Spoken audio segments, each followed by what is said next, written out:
And that's all. That's so why you we have all been involved in this anti-Galamsey fight. Right.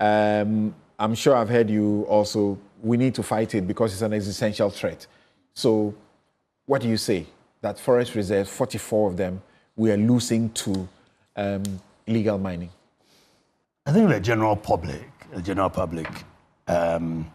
were so vehemently opposed to mining in the forest reserve that even the law that was passed that made mining in the forest reserve legal, it was on its way out when there was a general government. And so this new government should action on that, remove it. But what I heard is not the legal, it's just Galamsey, all right, or illegal miners, all right. We all know that there are legal miners and illegal miners. If it's illegal, then there's no legal basis whatsoever, okay?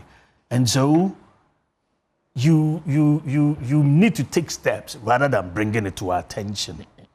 I think NDC needs to transition properly from being an opposition party to a party in government.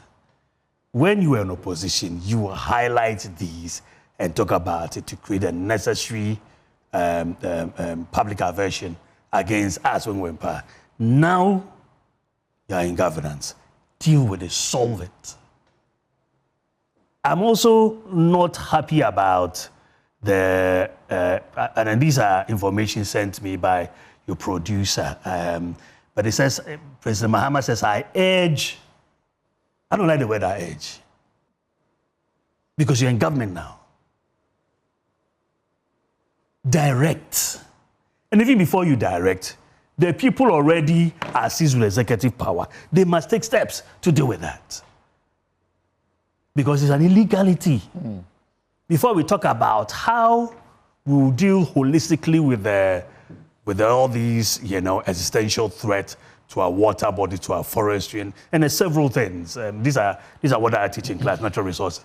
Before we talk about that, whether we're going to use command and control approach throughout, we're going to use negotiation and education approach, we're going to mix it. I am for command and control approach and then mixing it up with education, because South Africa, people were shot and it is still going on. I believe when President Rawlings started, it was the same. People were still coming to it. That's why they made sure that they now regulated it, the small-scale mining industry. And now I've been around those places where people have tasted, the sudden wealth that comes to those who engage it. And so it's going to be difficult to use only command and control approach. Okay? Once you're doing command and control approach, you must have some policies that say, this is how I'm going to deal with this. There's a lot, we lined up a lot in the presidential candidate of MPP in his manifesto. How we're going to do with this, create a bank for that, give them finances.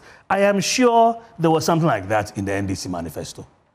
Now that you have the executive power, operationalize it. If we see that there's some aspect of it that probably we have to discuss it further, then we can talk about it. But now you're saying, do you know that?